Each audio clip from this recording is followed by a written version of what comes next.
So, is press fit the best system for a bottom bracket bearing in a bike? There's a lot of debate about this, and there's a lot of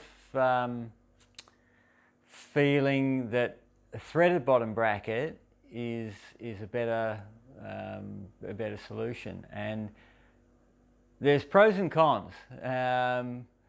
So what really got me thinking about this was that I've just recently just done a service on one of my own bikes, and I run a press fit system in my own bikes, and the bike that I was working on, just giving it a clean and basically a full rebuild, just checking it out, was a frame that I made back in 2008, and with a press fit bottom bracket, a BB30 system actually, and it still has the original SKF bearings that I pressed in there back in 2008, and they're still in fantastic conditions. I'll show you a picture. Yeah, I'll show you a bit of a video of that right now. So here's the shell. It's a one-piece shell, as I said, wrapped around the mandrel, and BB30 system. Yeah, the bearings are still in great shape. So I've been very happy with this system. So as you can see, the bearings are in great condition. I mean, they're very good quality bearings. They're SKF bearings. But more importantly, the way I made that bottom bracket shell, it can only be right. And so what makes it right is all the tolerances. Now there's you can go to the bearing suppliers, and I'll show you the SKF catalogue. So that'll give you a bit of an indication on the information that's available.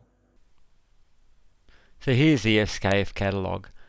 I mean, I've had this catalogue for a very long time. As you can see, it's a pretty thick book, lots and lots of information on bearings. So if we go to a couple of things here, it talks about fits and all the specified fits, what you need for different sort of housings. I mean, there's also the shaft fits, and but here are the actual dimensions of the tolerances, all of this sort of stuff. SKF have done all the homework, they've done all the research, they've done all the calculations that you need for their bearings to work. So, you look up these books and you get the information and it works. So, as I said, all the information, lubrication, maintenance, how to design housings, all the specifics about deep groove ball bearings and every other sort of bearings. Anyway, you get the picture. Like all the information you need is there. Use that information and away you go. So as you can see with the SKF catalogue, all the information you need for the tolerances and fits and everything like that is in that manual. So in terms of a carbon fibre housing, how do you make that?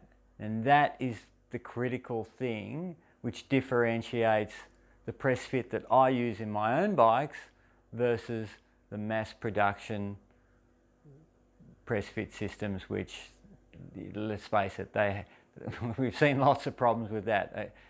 They just can't seem to make them to the tolerances required in the volume. So the way I make mine is it's laid up around a mandrel, and the mandrel has been compensated for thermal expansion to make sure that the fit is correct when the part is cured. So that's a critical thing. If you just machine a mandrel to the size that is specified in the book, when you cure the part at elevated temperature, which you do with pre-preg, that mandrel will change dimension due to thermal expansion. So you need to make allowances for that. The other thing is you do get small amounts of shrinkage with the composite. You need to take account that. You need to have your layup such so your shrinkage or your distortion of your laminate is influenced by your layup. So you need to lay it up in such a way that the laminate is balanced and uniform and all these sorts of things to make sure it doesn't change shape. So you can get spring back, those sorts of things, if the laminate isn't balanced and uniform. So then you can have your round mandrel, you can lay up around the mandrel, and you think everything is going to be sweet because it'll just come off the mandrel and be the same as the mandrel. No, it doesn't work like that. So you can pull off the mandrel and your supposedly round housing ovalizes because your laminate isn't balanced and uniform, or your resin content isn't right, or all these factors. So that's the difference between a good press fit in a composite shell and a not so good composite shell. So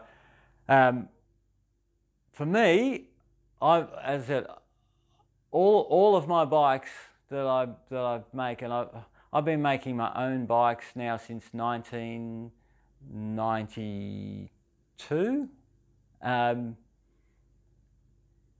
The majority of them have had bottom press fit bottom brackets. I have run some threaded, just for convenience. I could just get a steel shell and put it in, bond it in. So, but yeah, when I was really looking at optimizing my road bike and a mountain bike for that matter, I chose the press fit system because I think it's a better system. If you look through other applications of bearings, press fit is everywhere. So you don't see electric motors or gearboxes or anything like that with a threaded insert and then you put another bearing in. It's all they're all press fit applications. So it's not the fact that press fit is bad, it's the fact that the understanding of how to make a press fit bottom bracket in a carbon bicycle, just the understanding just isn't there to do it on a production scale. So the end result is poor performance. But if you do it right, it is 100%. So yeah, we'll leave it at that. Open for debate. Talk to you soon. Bye.